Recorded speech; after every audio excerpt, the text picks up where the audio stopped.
what happened in the recent years that even Ministry of Ayush realized this thing that we cannot go further with this kind of approach where we say like we are the prime, knowledge providers and we don't need anything to support us with. So that kind of, thought line, it's not there. It's not prevalent now. So what is it happening like? I would also like to tell you that this the graduation course of Ayurveda itself, there is a particular subject that is research methodology. So they particularly focus on how do we translate our principles into evidence, and then we go to market, or then we reach the patient. So that is the approach being adopted by many research institute.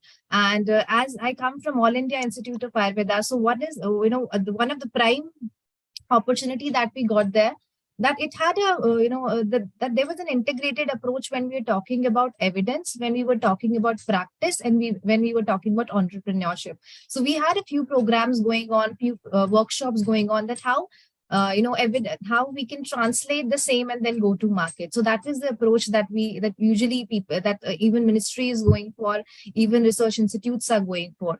I would say that yes, in the ecosystem there are a few steps, the beginning steps are there, but there's so much to achieve, there's so much to learn, and how can we spread the awareness that matters the most. And when we are talking about the market size also, I'll bring out a research that comes from CII, and that's a collaborated work between Ministry of Ayush and CII. So what they had projected in the past 3 years, that in 2022, the Ayurveda market will reach 9.9 billion. And yes, this has happened. And interestingly, you would like the 75%, they said it is going to be the product thing, and 25% is only the service thing. So this service thing is not getting a major boost here. But when it comes to healthcare and wellness, service plays a main role. But it is not coming into action only because we don't have the right kind of stakeholders who are ready with all kinds of skills, all kinds of, I would say, communication skills also, and practical skills also, who can go out and say that we are the skill providers and we are the technical providers for this particular service, and we are ready to go for it. Another thing is, there has been recently recognized in 20 plus countries, and it happened 1 year back. But till now, there's no such regulation which says that this, if any practitioner is providing Ayurveda service, then this will be the insurance coverage, this will be the regulation related to that. So that that gap is still there. And if we are able to work on that particular gap, then we can even have a major boost in the market size, where we are going to focus on the services part and not just the products. So that is. So, Charu, I mean, very valuable points, but I think you went a little towards the market size and marketing, which I intended to come to a little later. I want to bring you back again, since you do so much of work with the All India Institute of Ayurveda, and I think it is the go-to organization in the country for anything Ayurveda besides the ministry itself, because that is where most of the evidence, hard evidence happens. People get treated. There is no substitute, for any evidence in healthcare, which comes from hospitals. That I think is the best. So I want you to relate to that evidence and the education that is happening. If you could just briefly, touch upon that point. Okay, sir. So what has been happening now, I can give an example of many studies that have been conducted in menopause. Let's take Tamanna ma'am is also here. She's also been visited to NIA. So there are n number of trials that are being conducted at NIA, any other institute. So what is the approach that students usually take, or PG students usually take? Like, they come with a concept, they do the trial, and it's just done. They never think about that how can we rightly implement it to the practice. That part is quite lacking. And when we are talking about evidence that is coming from research institute, I think there's a great role which can, academia and industrial collaboration can do. Because a doctor will most of the times think like a doctor. He will only think about the patient that will come into their OPD, let it be a number of patients. But obviously, they will be thinking about that particular category only. What about those who don't know how can Ayurveda deal with with these kind of ailments? Like many brands are doing that. They are coming up with a solution and they are branding it in the right way. I think that matters the most. And when we are talking about evidence, there is, there are many good quality studies that have been published in many international and national journals. But taking it to the market is another thing that we also need to work on. That is my, approach on that. And when someone is coming out with, with a novel solution, it can be anything. For example, if I, refer to the case of Ayurveda, so it has multiple data points, when we are talking, and I would be, I would like to congratulate you on that, because there's one organization, that's IGIB, Ayurgenomics. What have been they doing? They have been working on Prakriti and Vikriti since 10 years. And it took us, it took them 9 to 10 years to, collect those particular data points, because they had this, approach of on-site approach. But Ayurveda did, I think they did it in just 2 or 3 years, or maybe less than that, I would say. So that is the power of a brand, and that's the power when you go into market. So I think this academia and this kind of collaboration we can go for in with every institute. I think that could be a very novel kind of approach that we can think of. Thank you, Charu. Karan, with all the other friends who shared their opinions and very valuable ones, one from she's a doctor. Tamanna has a very varied experience in Ayurveda. Abhilesh comes with technology and data points, analytics. With all of this, I would want you to reflect on the last 2 or 3 years that if you could just look back 2 or 3 years in the US, Karan, has there been any change in perception with a little evidence now coming to the fore? Absolutely. But, Deepak, I would say more than perception, because when I made the perception comment, it was the people that already had some experience with Ayurveda, which is a very small fraction. I think there has been a tremendous increase in the number of people that are aware about it now. And I think that awareness came from a positive place, because there was a lot of talk. So, what happened when, COVID came about, which I thought was, for all the horrible stuff it's done, what it did was it told people, hey, I need to empower myself. I need to have something in my back pocket which will help me understand how I can take care of myself. And I think when people started doing that research, that's when they stumbled upon Ayurveda. They're like, okay, there's this holistic system of science, it helps me understand who I am, and okay, well, now beyond that, well, what can I do? So, we saw this tremendous demand for Giloy. I couldn't stock enough Giloy in any form. There was a tremendous growth for Amla. So, beyond the ashwagandha and turmeric, then there were some of these other hard-hitting herbs that, were known for immunity. Now, I mean, it really upsets some people because, they say that's not what Ayurveda is. But in the US, we're trying to grab whatever we can. So, I come in the US from the product side because I feel like it's the essence of Ayurveda. At least it's something tangible I can give to somebody. I was like, well, here's Ayurveda for, $14.99, and, at least it introduces them to this concept. So I think iron is hot. I am not fighting against perceptions. I'm actually, now feeding curiosities. Now there's a lot of curiosity. Hey, I heard about this, now there's this new thing for Shilajit, so it's like, it's, I'm seeing these little sparks, and, how do we feed those sparks is important now. So what are we doing at this time to meet people at their curiosity level? And now instead of, so it's a very exciting time because I feel like the perception has changed, but now it's in the hands of the people who are capable of addressing that curiosity about how we navigate people from there onwards. Thank you so much, Karan. I think I'll just take from the term that you just used, 2 words. You're feeding curiosity. In that term, I come to the second very relevant point. I think I don't know if it was by choice or by default. These 2 words just connect to what I'm going to talk about next. That education is advocacy. People do not know anything about Ayurveda. You educate them, and I think this is advocacy, and this could be a direct approach to adoption. That's what I feel. Given the background of Corona, given the last 2-3 years that the Ayurveda ecosystem, the contemporary Ayurveda ecosystem in India has come up. There's excitement in a lot of investors who are willing to now look at investing companies. In companies. So from that point, education as advocacy. Charu, I would want to come to you first because I think you've been doing tremendous work in running courses online. You've done it in many countries. You have a lot of varied experiences, different expectations from people from different parts of the world. How do you think just simply educating people as to what Ayurveda is, just the basics of it, how does it help the ecosystem from India, reach out to the world? Yes, sir. Basically, I would like to share an experience here. So when we were doing these courses, primarily we did it for BM students and other enthusiasts of Ayurveda.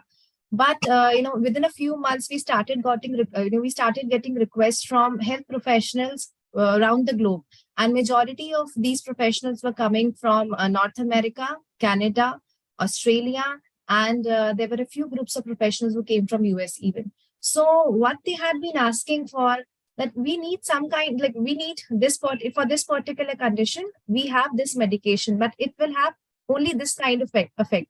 Can you please teach us how can we incorporate, a preconceptional approach? How can we incorporate Ayurveda with infertility, treatment? And it will be more like dietary and lifestyle modification that we want to focus on, where when we want to, recommend that to our patients. So that is when we started with these multiple short-term courses for healthcare care professionals. And how did they hear about it? I would say for Ayurveda, education is equal to marketing. When when you are aware of something, when you have the right kind of knowledge on that particular subject, you will be more inclined to to experiment that, let it be in terms of products, let it be in terms of service or any other thing. But education is something that has that needs to be boosted up, because one very relevant problem that I face, that the majority of countries, they're not many of them are non-English speaking. So what happened there, that there are a large number of doctors who want to learn about Ayurveda, how to manage some particular ailments with dietary and lifestyle like modification. But they were not okay with the language that we have been using. Many of them don't know even English, and they were Spanish dominant or any other language. So this is how we can go for an approach where this Ayurveda knowledge is available in multiple languages. We have professionals who can direct this knowledge into multiple languages, and then we can have an approach where the education is available in multiple domains. So that is Fantastic. I think that's a very valid point, because if you need to reach the world, I think the language barrier needs to be transcended. Sorry, Tamanna, I think your entire business model is banks on quite a bit of advocacy and learning with the ladies. How do you reflect on the point that education can be education can just be advocacy without resorting to anything else for Ayurveda? Yeah, so I absolutely agree. You know what Charu said. Educating is the most important thing here. But for my, particularly for my brand or my age bracket or my TG for that matter, it's much easier. They know the pros and cons of of Ayurveda, and Ayurveda. The term Ayurveda is just not the product. Like what even Charu said, it's also the yoga and the pranayama and the lifestyle changes and the dietary changes. So everything in together, and they understand. So for us, the approach that we have taken now is that we usually ask them only to give us a brief as to what's wrong, and they can identify themselves. Most of the time everybody knows that what's wrong, what's wrong that they're doing with themselves.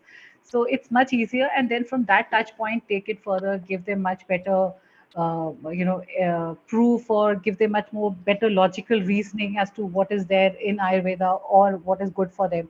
So it's much easier. For my TG particularly, it's not that difficult.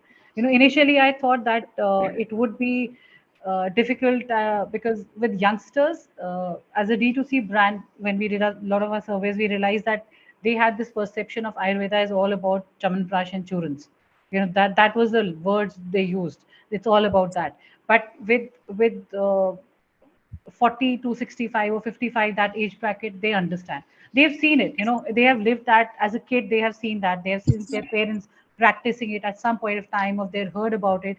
It's just the lifestyle over the years that they have chosen not to take it, but they're happy to go back to it. And I think Corona times have given them that time to think back and look back at their current lifestyles. So education is definitely going to help even in India and even globally. Abhilesh, I think your medium is brilliant because I think it gives you access to millions of people if the content and the messaging is right.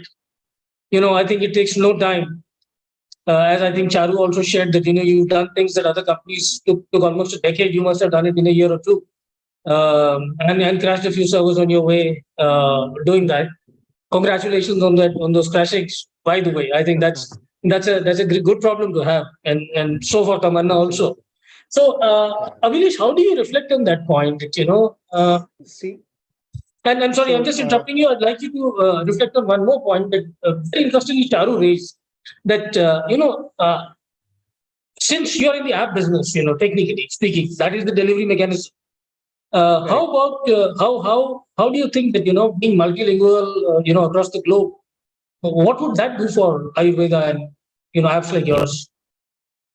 So one is I agree with Charu. First of all, multilingual approach has to be there.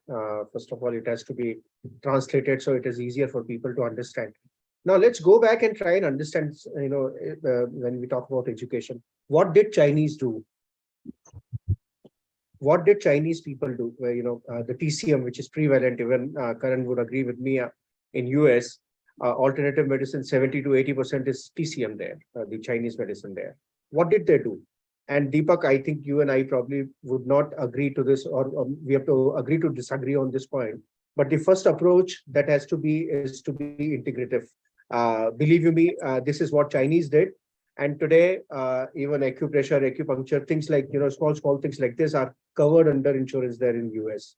And then the another thing is of all these synthetic drugs that are, that are there, in allopathy, there is no curative, treatments there of chronic disease, high costs, microbial resistance is there. People understand all this.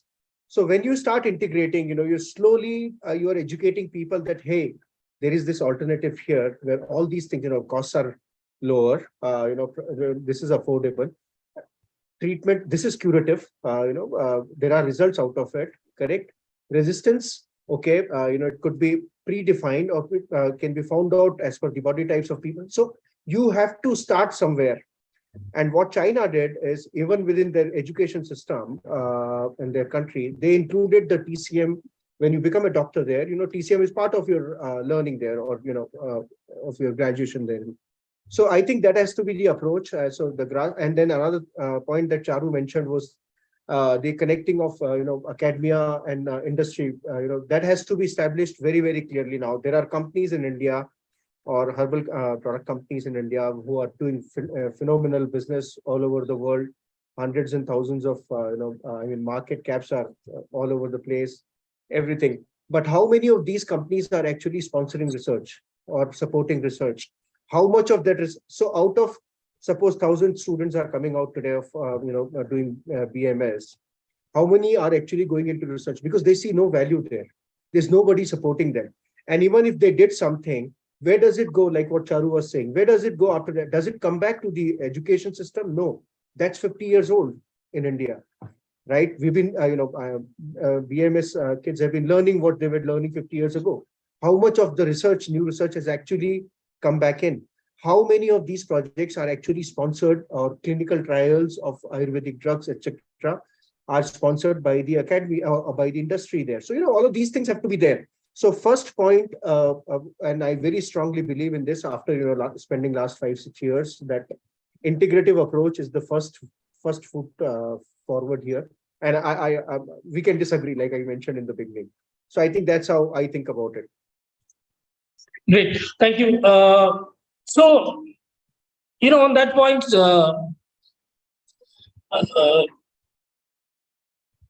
Karan, what is your experience in the US on, you said feeding curiosity. We just had Abhilesh talk about a lot of things, being multilingual, that came from Charu. How do you think all these things connect? Because unless, see, we just spoke about, doctors coming out, educating themselves in Ayurveda, becoming Vaidyas, and then what? So I think the answer to everything has to flow backwards from opportunity. and revenues. If it's a if and then scenario, if there are opportunities and revenue, then everything else flows and people see value. People will put money in research because they will see returns on that. Their investors will actually make it a KRA for them to invest an X percentage in research because they see that the valuations are growing because of that, because people want that. How do you look at that aspect, Karan, in the US specifically? So, we talked earlier about entrepreneurship in Ayurveda. And I feel like US is all about entrepreneurship right now because it's a lot of risk, it's a lot of passion, it's a big vision, but there's really not much business happening right now. Business is coming. I've been lucky to carve my way out to make it sustainable and survive somehow. But most people don't. I see so many people enter Ayurveda, and the challenge for people like me is, how true do I want to stay to Ayurveda? Because it's very tempting to get into Ayurveda, understand what it has to offer, and then leave Ayurveda and then run after the shiny things. The shiny things being the little pieces of Ayurveda that are that there's a demand for, and then just run after that. Case in point, something like Goli, ashwagandha is trending. Go after that. I mean, every day I'm challenged by this feeling that, okay, what am I doing? Like, being an ambassador for Ayurveda, because it's very difficult, because what you're doing is you're at the ground scale, you're spending a lot of your energy and time into just convincing people what this is. The conversion is very difficult. Now, either I can meet them where the trends are and then just completely switch my my dialogue and my narrative, or I keep believing in that this term is going to take off, because I think we have to honor where all this is coming from. So I think US has a need for entrepreneurs right now.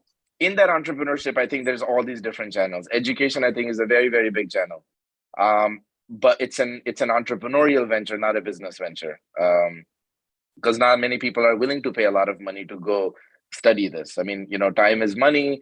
We're lucky that there are some MDs that are not switching over, because there's I see this itching happening in the chiropractor community, in the registered dietitian community, in the nutrition community, in the medical doctor community, that, hey, medical doctors are coming at it, I want to do something better for my patients. But there's also a thing that, well, there's so many medical doctors, how do I differentiate myself?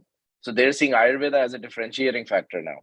Like Charu said, they were coming, okay, like, we have this thing, but what else do we tell people? So this ecosystem is changing from many different perspectives. And, like you said, the opportunities have to be there, but I think everyone's kind of exploring those opportunities. Even companies in India, I see so many companies trying to get to the US. They come in, they see the market, and they're like, well, I got 1 billion people in India, and then I have, a small fraction in the US that I'm catering to. So I think right now, to me, the winner from India are going to be the people who invest in the US, because I see where US is headed, and it's going to be a big player in the future. So, I'm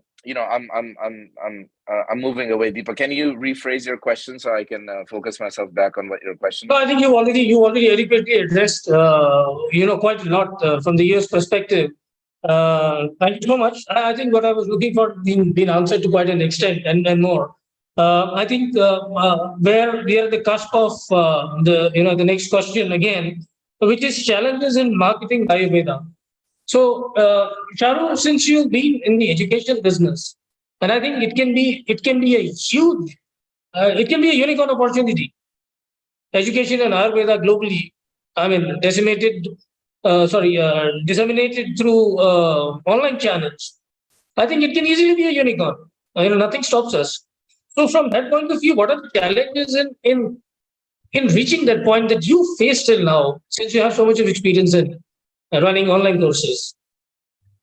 So first of all, the basic challenge remains the evidence, because when you are communicating something, it comes with the base of evidence. So that is one thing that we had been working on. And other than that, when we are talking about specialized doctors, who want to take up Ayurveda and implement particular therapies for their patients. So the second important part is the specialization part. You cannot deliver basic things to a specialized person. So that is one thing that we had been working on. Third very important part is the role of government when we are talking about accreditations, when we are because ultimately they are a service care provider, if they have an accreditation, if they have a certification that is coming from Ayush, that is coming from different levels of organizations, then it then the value is something else. Obviously, when the value that we had been providing was X, and we come with an accreditation, and then the value will be 10x. So this is something that we had, the challenges that we had been facing. And a very important part is, there is the thought lines that are prevalent in government organizations is like that.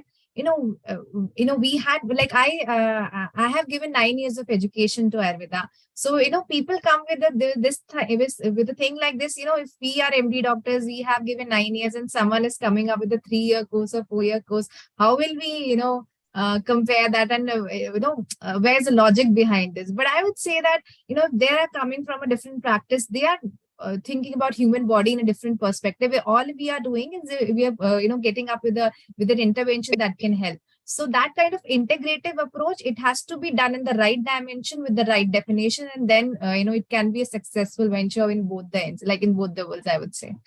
Integration is the key. Abhilesh, what do you think are the challenges in marketing for Ayurveda companies today? Same thing. I mean, challenges for Ayurveda. See, again, I think Tamanna did mention this in the beginning, that products are same. It is probably delivered today with a better experience, and it is. If you see, I'm talking about the herbal companies in India, within India right now. I mean, Ayurvedic product companies in India.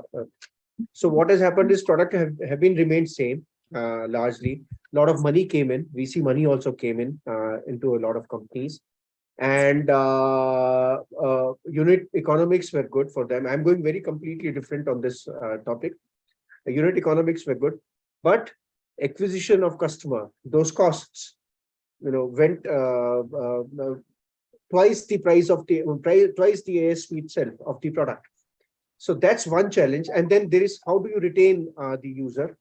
How do you bring him back again? I am buying, and we've become, very discount. We started loving discounts after all these D2C, channels and these portals came up. So that's one challenge. Education is definitely not as big, honestly speaking, in India. See, our learning, when we talk about, like I mentioned in the beginning, today, everything that we are designing in our app, or the solutioning that I'm sitting with my products right now behind me, sitting all the science products, everything that we are doing is keeping the TG in mind, and that is 70%. So there are consumers, there are people available, there is some sort of education. I'll tell you another thing. When we were designing, the UI UX design was going on of Ayurythm app. So one of our main designers, she has studied in US and everything, and she's like 27, 28 years old. And in her phone, when we were sitting and working on it, she showed me she had a paid version of Headspace, she had a paid version of Calm. So these people do know, what is the value of meditation. They do have their own challenges. Today, my daughter, when she's buying a product, if there is a lot of very strong fragrance in the product, she says it is not natural, Papa. So that is already there. But it's just that the challenge, the largest challenge that is coming in is how do you create that repeat business, and how do you first of all prove the efficacy of the product in the correct way. So those kinds of things are there. So here we are, we are providing that platform to people now. Okay, why don't you just come join us? Personalized products for people. There's this huge market. I think last year we closed not 9.9, but I think about 17-18 billion dollars in India alone. I mean the products business. So there's this plenty of space available. It's just that right approach has to be taken, where you are proving the efficacy to the people, and they understand, and especially the consumer today. So I think that's what I think. Yeah, thank you, Abhilesh. Tamanna, where do you stand on the challenges that face the Ayurveda community, both in India and of course globally, taking Ayurveda global? See, I think the roadmap that is required is still not very clear in terms of the right stakeholders, the government, the brands, uh, the researchers, the institutes. That roadmap is still not clear. There is no standardization of all these roadmaps or how we want to take it ahead. And I also have a huge problem with the price points that people assume that Ayurveda product needs to be cheap, which I don't understand. Why? And why are we projecting ourselves to be the least already? So that is where the whole challenge in marketing is when you're selling something premium without naming the brands. It's like, why are you so premium? Why you one has to see what all goes into it. So that is something that is missing and that needs to be taken care of in terms of marketing. And I also feel that internationally, Indian diaspora, I told you last time also, I think we need to take the low hanging fruit first. That is the Indian diaspora. They need to be kind of communicated or educated or pampered or they are the ones. They are the ones who are going to spread it there.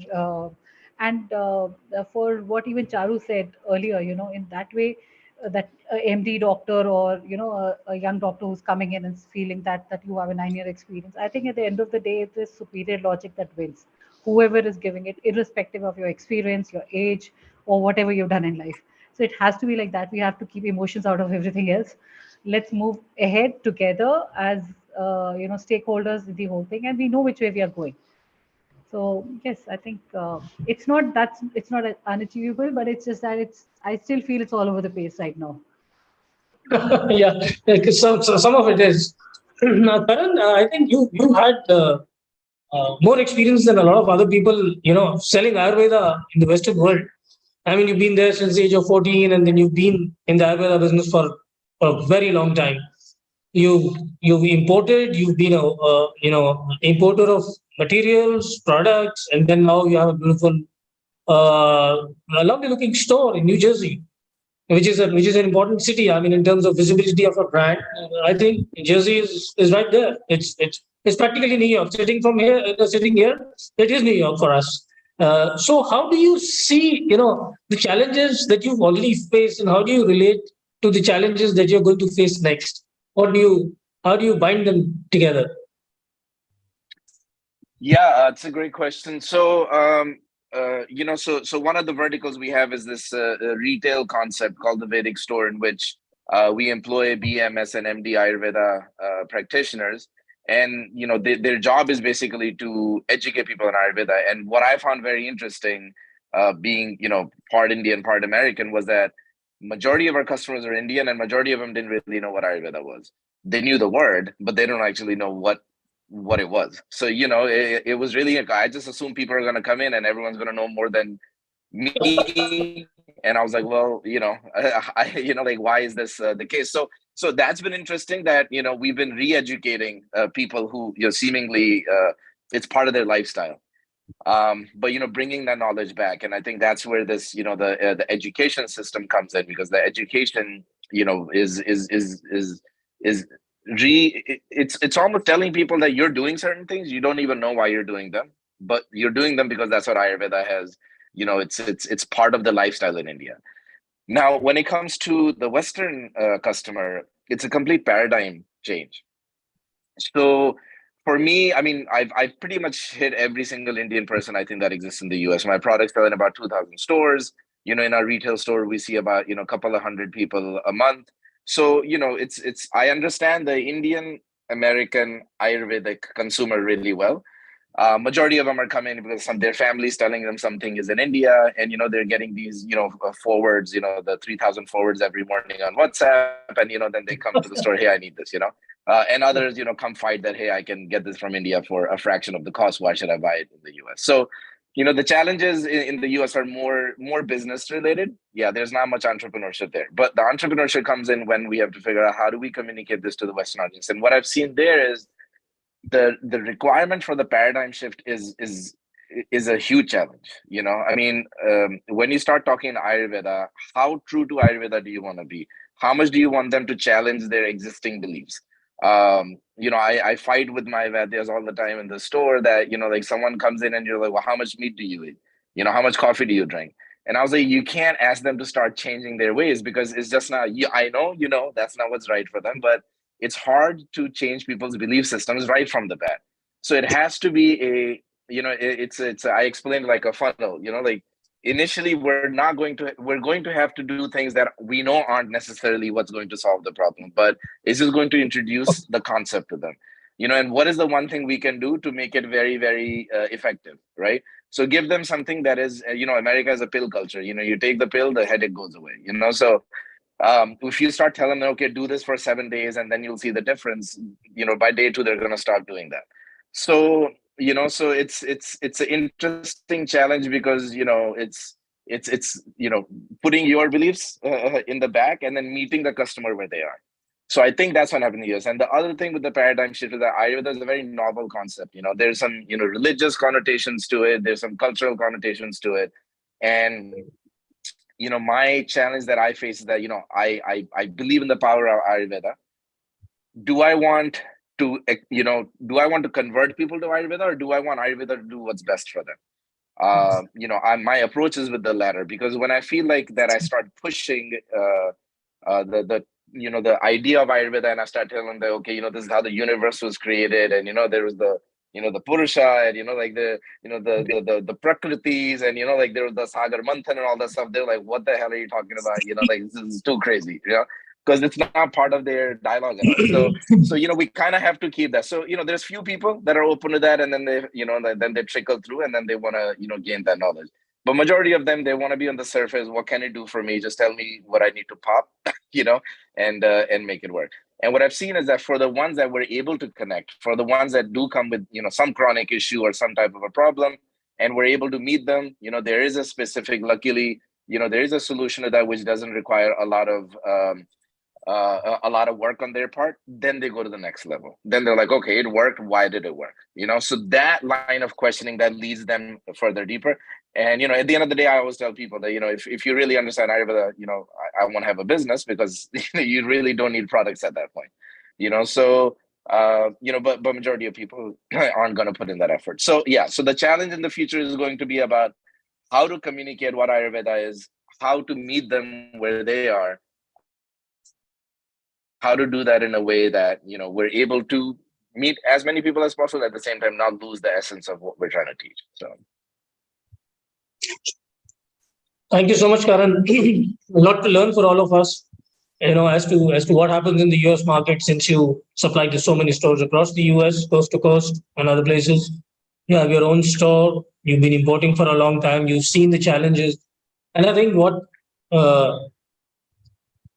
makes you that Ayurvedic law Purush yourself, the Iron Man of Ayurveda, is that you've done it all alone, quietly in one corner in the US, with very little help, during the years that you've actually done. So I think that's a big, huge flag up for you, from all of us. I think there's a lot that, we all need to learn from you in terms of entrepreneurship, not just Ayurveda. Because I think to stick with something and to teach people and to know the market so well as you do, I think it's fantastic, and I couldn't agree less or more. There's no debate on the point that the American market is going to be a big market, not just in terms of revenue, but if there is adoption in the US market, you'll see a much faster growth in the other markets, because I think that will lead the charge, to say so. So I would like anybody. Deepak, if you don't mind, just sure, yeah, I was going to invite somebody yeah, please. Yeah, just just something Abhilesh had talked about he I think had one of his UI UX designers who had headspace and meditation on that. And I think a lot about what's Ayurveda's biggest challenge, and I think Ayurveda's biggest challenge is complexity. Meditation's easy. You close your eyes and you feel calm. Yoga's easy. You start doing yoga and you're out of breath or you're sweating. What is Ayurveda's immediate action? What is the one thing that like if I meet somebody, what's my elevator pitch? And it's not even a 1 minute pitch. It's a 5-second pitch. In 5 seconds, how can I communicate Ayurveda to somebody? And I think that's the biggest challenge for Ayurveda. That how do you drill it down in the least words so that, I always say that, if I was in the Midwest and I met, somebody who has no idea about plant science, who has no idea about anything, what's my first connection point to them? And like when I see my friends and the, American friends, and they want to know what is Ayurveda, like, where do I begin? If I start beginning with a 5,000-year-old system, blah, blah, they're like, well, I don't care how old it is. Like, what does it do for me? And that was a big revelation. I was like, okay, I have to stop saying that, because I always used to Ayurveda as like, it's ancient. They're like, okay, so if it's ancient, then it's old, So it's like the words that were coming out of our mouth were not actually being perceived the way I thought. I was like, oh, I was really proud of the fact that Ayurveda is the longest standing medical system. And they're like, okay, well, how come I've never heard about it? So I think that's one of the things you gain by partnering with people that have lived in the community, that have existed in the US, that you start understanding how they're hearing it, not how you're saying it. So I think the biggest challenge for Ayurveda in the US is like, how do we communicate in the least number of words possible for it to have a positive impact on somebody? I think that's a brilliant point. It's a big eye opener. And on a lighter note, I would like to share from my BPO experience. I've had not Ayurveda specific, but Indian culture specific, a lot of discussions with Americans over the last 2.5 decades. Where they say that India, they used to say, not lately, but say until 5 to 7 years back, it was definitely true. For a good 17, 18 years, I was answering questions like you were, and with similar effect, the words coming out of my mouth wouldn't make sense to them. But I had one answer to something that you just shared, that, it's 5,000-year-old and this and that. So how am I concerned? I don't understand 5,000 years. Why should I be concerned? My very simple answer was, because you're just 200 years old. I don't expect you to understand 5,000 years. You've not been there. We've been since then. So, and, I mean, of course, I wasn't doing any Ayurveda, but I did in a conversation tell them that, look at the kind of immunity that, the African continent, people who live there, the Indians, the Indian subcontinent, we have. And the reason is that, our civilizations are old. We understand nature, we take from it, we give it back.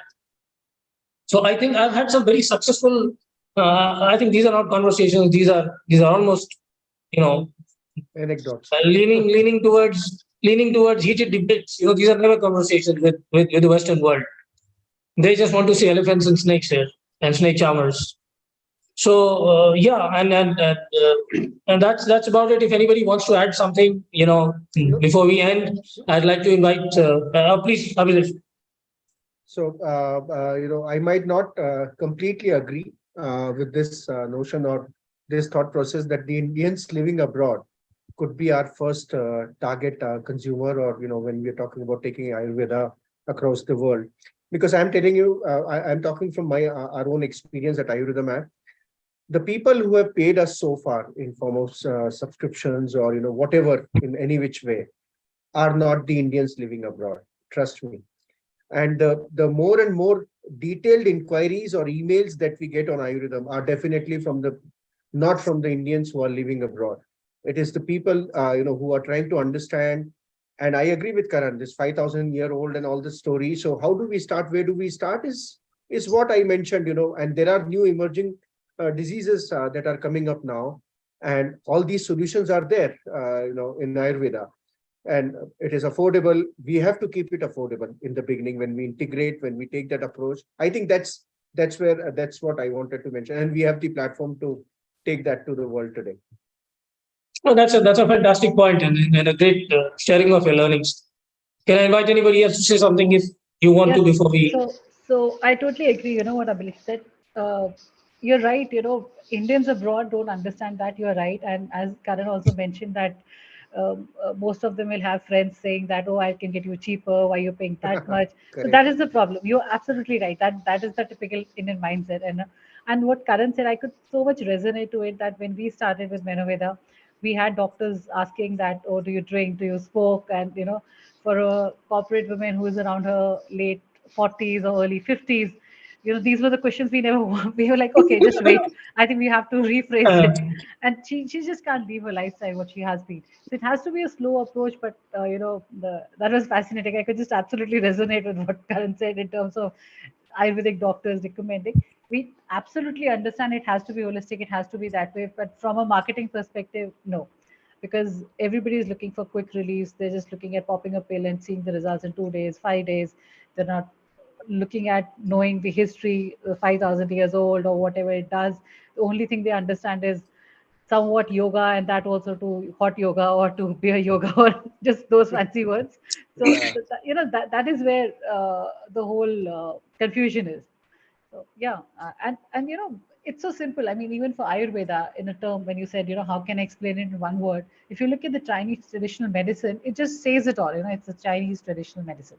So it's just saying, for Ayurveda, we really have to explain, and everybody's explanation becomes a definition. So So why should yeah, we? I'm sorry, Tamanna, I'm interrupting, but why should yeah, we? You simply no, no, tell them you're right. Ayurveda is Ayurveda, it's the science of life. That's it. So that's how But we explain but it. That is what it is. but it's just a simple question that they're asking. I mean, it's So there's I agree with you that we need to have yeah, an answer. And I yeah, think the word Ayurveda itself has the answer. I mean, yeah, the two words put together, Ayur and Veda. yeah, yeah. But I So think there's maybe another point that that I need only to add. definition. Yeah, that is I the think definition that needs to go out. Then. yeah, and the definition needs to be agreed upon by everybody in Ayurveda so that we say the same thing, the same language. And that is Exactly. when, from a marketer's point of view, from a direct marketer's point of view, you got to capture mind space now. We have everything else. We also have the resources and the investors for the right products and Yeah. services. Our companies, I mean, I speak to so many companies. I speak to at least 2 or 3 new companies every day. I speak to the government daily. It is tremendous. I mean, the excitement is, I mean, we are brimming with excitement. We just need to, I think we need to contain our excitement and use it correctly now. Because too much of excitement, I think it can just, just cause us to blast. Too much of energy going nowhere, where it actually ends up. I have a last question for Karan. I mean, if I can ask a question to Karan. Please, go ahead. I just want to understand, Karan, from your perspective, what is your expectation from an Indian brand which is promoting Ayurveda in US? What is the support system that you look forward for, and also in terms of how do you perceive? I mean, how has been your experience so far with the brands that you work with or which is on your store, and what is the expectation going forward? I mean, just I want to understand from your perspective since you know the market much better. Yeah, and feel free to reach out to me afterwards so we can have a bigger discussion around that. My expectation is, and I've spoken to Deepak about this at length, that the first expectation is understand the regulation so I don't have to do the hand holding, because my work begins once the product is in my warehouse. It shouldn't be all the steps leading up to the warehouse. So the first one is understanding the regulation so the products get here. And the second is, doing a lot of homework before the product even gets here, so we understand what should the look, the feel, like all the questions need to be answered before the product. Because the challenge I see happening in the US is that a lot of Ayurveda companies are trying to push Indian Ayurvedic products in the US. They're two separate worlds, and I feel like everybody loses. So what they do is they'll upgrade the Indian product a little bit. Now it's not fitting the Indian paradigm, because they're like, why am I paying $18 for amla capsules? Right. And it's not meeting the American consumer, because it's just like, well, it doesn't say it's organic certified, it doesn't say sustainable, it isn't using clean packaging, like how are you giving back to the community?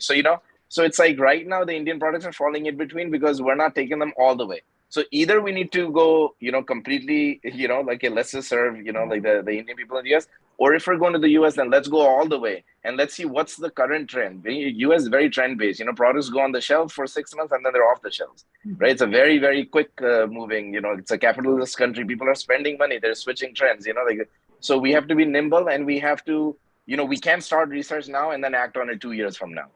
So, we need to do research now. Within 2 months, the product needs to hit the shelves. And then after 6 months, we need to have the packaging has changed now. Now, instead of, plastic bottles from glass bottles, now we're, in a completely new type of recyclable packaging. So, it's like where we're setting the product up to enter the Western market, we have to be the shining star in the because already we're bringing something unique. And if it, like now misses the mark, then, we're at a disadvantage. So, yeah, so that's what I would say, that, truly understand the American market if you want to enter the American market. Yeah. Great insight. Thanks. So at that point, I think we've had a fantastic discussion. A lot of points that needed to be discussed have been discussed at length from different perspectives, from different companies, from promoters and entrepreneurs coming from different experiences. But I would still put my, and I'm being serious here, okay? I've run call centers for almost a good 18 and a half years in the US now. And with that experience, I'm telling you, Tamanna, we need someone like you know, with the kind of experience that you had to bring in a soap opera on Ayurveda. Don't laugh it out, please. No, I'm telling you. I'm I'm telling on you. it. I'm on it. I'm I telling you. understand what you're saying. How it's going to work. Yeah. And you can bank on me to get you a lot of support from across the entire Indian ecosystem, from companies to go Tamanna, we'll do that for you. We'll back you up with whatever you want. But I think there needs to be a story. I think there needs to be one single voice from India, from the entire Ayurveda ecosystem, for the very simple reason that my research over the last 2.5 years, uh, we've done a lot of research. We've done research in 65 countries. It was very specific, through call centers, telephonic interviews only. And post that, did I, venture out and talk to companies and friends like you? So I'm of the firm opinion that we we feel that we have to sell Ayurveda. My feeling is we have to first counter modern medicine. They are backing their business and their domain with with tons of money. It's an endless pit of resources. So, at least what we can do is we can talk in a single voice and be heard together. Because we are all talking in different voices from India. I see the larger companies doing something, they're not bothered about the ecosystem. Oh, fantastic. I'm doing, 50 million or $100 million worth of business in the US and the Western world, in Dubai. People are opening up warehouses of their own. I think in the long term, this is going to be a self-inflicting strategy. So at the expense of pushing this another 2 or 3 minutes further, I would want each one of you to kind of reflect on what I've just shared. Tamanna, starting with you, maybe. See, I absolutely understand, Deepak, where you're coming from, and the passion that you have for this. I truly believe that Ayurveda is the way forward. It's only that it's a matter of time that we all are going to get together and do it. There is huge scope, a lot of work still to be done. And I think there is tremendous, fantastic work that has been done in recent times. I mean, look at Ayurythm, what Charu is trying to do with the patents and other brands. So there is huge demand. There is a huge gap still in between, but we are on the right track. It's just matter of time, I think, and we should take our time, because any hurrying up anything or rushing anything is not going to get us there correctly. If you want to be there for a longer time, we need to just have the game plan right. We cannot open all our fronts, fighting allopathy or fight. I think right now, for us to make ourselves stronger and have streamlined and a roadmap ahead with standardization of a lot of other things and harmony among ourselves should be the first step forward, and then opening up with other alternate medicines or challenge taking up those challenges. So one by one, I think, and we're there. So how do you reflect on it, Abhilesh? We responded, Deepak, like I said, we have created the platform. Let's take it to the world. One voice, what you're talking about. Let's do that. If there is something wrong as a community or whatever, you find, come talk to us, collaborate with us. We have the data. So we have responded already, way ahead. So let's, now rest of the things has to be done by the community, by the people who are involved into this ecosystem, by the government. And we have the right technical partners also, giants of the world, like, I'm talking about Googles and Apples and, Samsung, these kinds of companies are working with us today. So let's use this opportunity in a better way. I think that's my response. That's the entire idea. That's the entire idea of why I put together International Ayurveda Alliance as an initiative in my think tank. People say I come from a technology background. I come from a tech kind of a thing. I've been in a lot of forensic sciences. And then, India cryptocurrency initiative, we are looking at, policy advisory on that. And then suddenly Ayurveda, how do you connect? I said both are India. One is for the defense of India. The, cryptocurrency, it plays havoc with the world today. And the other is Indian heritage. And people kind of see the, method in madness that we have to connect these two things. Karan, how would you reflect on, one voice from the entire, or at least the larger part of the Indian Ayurveda ecosystem? How does it help someone like you and others to do what you're doing today in the US or in the, global scenario for Ayurveda? Yeah, so I feel like, I would say like I didn't choose Ayurveda, Ayurveda chose me, because, how did I, come into Ayurveda and why am I sticking with it, right?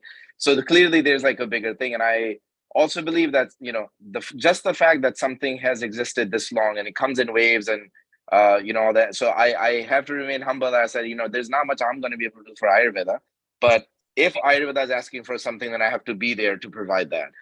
And I think all of us entrepreneurs, I think we need to be in a community, global community of entrepreneurs, because I feel like we are the, we are, there's a bigger dynamic going on. And, I'm, haven't really been in policy much, so I don't know, maybe policy can drive, entire systems forward. But I feel like Ayurveda has its path, the future is set out for it, and we are all playing a role in that path. And I think if we can support each other on that path, then I think the realization of where this is headed will happen faster, because all of us will be, because I'm sitting here. I mean, I have challenges with Ayurveda, but there's an added challenge of entrepreneurship in Ayurveda. So if there's other people who are I think everyone on the screen right now is facing those challenges, and like I said, everyone on the screen I see as a mentor. So if I could reach out to people and be like, hey, I can't figure this part out, or today I just feel broken and weak, and then you're like, well, yeah, I've been there, and then you get through it, and whatever. So I think if we can all just start supporting each other in an entrepreneurial journey within Ayurveda, then I think together we'll go pretty far, pretty fast. That's a brilliant thought. Karan. I couldn't agree. I mean, if I was to pick one thing out of this entire conversation and take it forward, it would be to cooperate. The rest will come easy. Charu, I think closing honors to you. First of all, I would like to thank you all. It has been a great learning experience for me, because have been in this since many years, and it was a great experience for me to learn many things. But in the end, I would like to say that what matters the most is it has to be whatever we are delivering, it has to be consumer of it. Let it be technology, let it be product, let it be service. So, if you want to be sustainable, all that matters that it should be fit for the customer. That is the main thing. And yes, in integration, just not from different areas, but here we have a lead on technology, on marketing, on the specialized marketing and other specializations. So if we come together and we are going to, if we create an ecosystem, then it is going to be sustainable in all the terms. Thank you.